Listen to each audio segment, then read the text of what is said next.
This apparently is the new BMW 4 Series. I say apparently because this press release said so, but it looks exactly the same as the old one.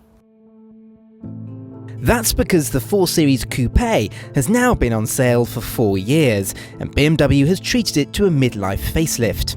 So there's a new day running light design in the front headlamps, there's a new set of rear LED lights, new wheel designs, and 2 new colours, one of which is this striking sunset orange. Apart from a few new colour choices and the odd piece of trim, it is virtually identical up here. Which isn't a bad thing because it's all very well screwed together. Everything feels really nicely made. One thing I would say, however, is the design is starting to look a little bit old hat. In contrast to the very modern Audi A5 and the glamorous Mercedes C-Class, the 4 Series is starting to look just a little bit old-fashioned. There is one big change in here though, and that's the infotainment system. Now it's just the next generation of BMW's iDrive system, and the old system was already very good, very slick and very intuitive, but this has got a new interface and it just makes it look a little bit better, and it's also just slightly easier to use.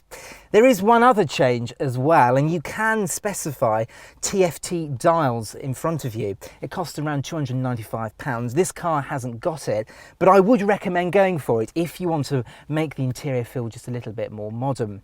Elsewhere, well, there's some pretty good storage. The glove box is large enough for a large packet of crisps.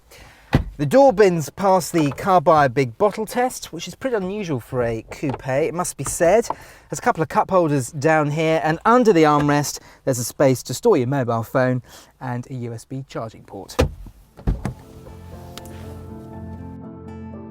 BMW has simplified the 4 Series range, so there are now just 2 well-equipped trims.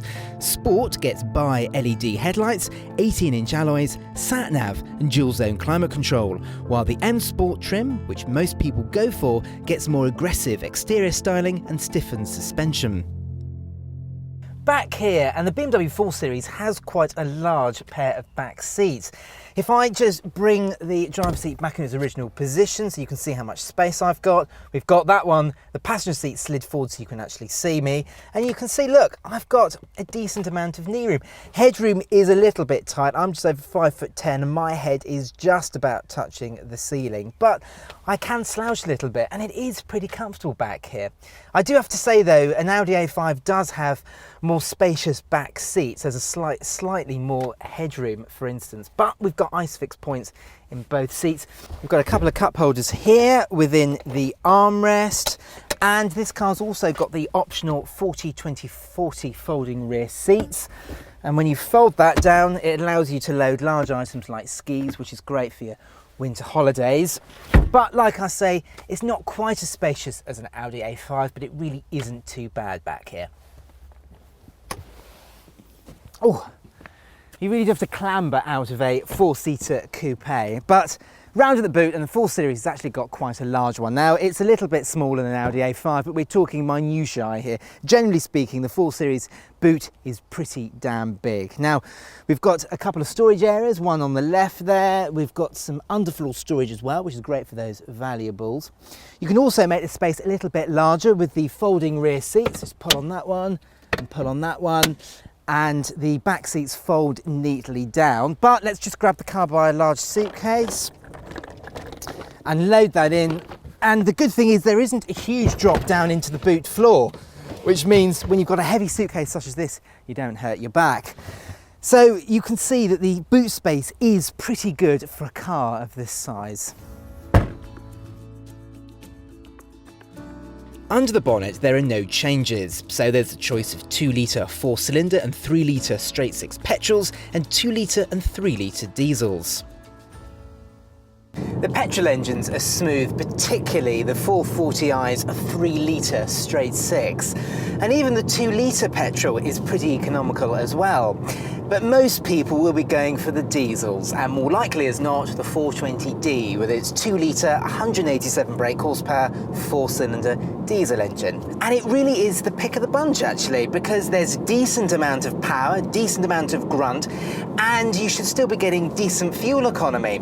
Now BMW claims around 62, we're getting 43, which isn't too bad. You can also have X-Drive all-wheel drive if you really need to, and there's a choice of a slightly notchy 6-speed manual or a silky smooth 8-speed automatic, and it's the auto I'd actually go for.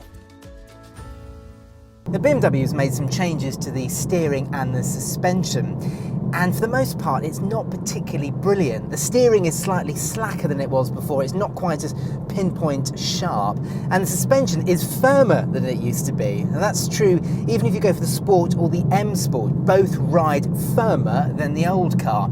So it really is worth considering going for the adaptive dampers, which cost around £500, but they really are worth it because they round off the sharp jolts in the cabin when you go over potholes.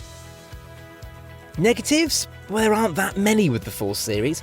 All models suffer quite badly from wind and tyre noise, and the 2 litre diesel is quite noisy and strained when accelerating. But apart from those and the slightly dated interior, the 4 Series is still the pick of the class if you're a driver at heart. But the 4 Series can't match the Audi A5's refinement and the Mercedes C-Class's all-round polish. In fact, you can watch our review of the C-Class Coupe at the top and our Sports Cars and Coupes playlist. If you liked this video, make sure you share it and please subscribe to our channel by pressing the Carbuyer logo.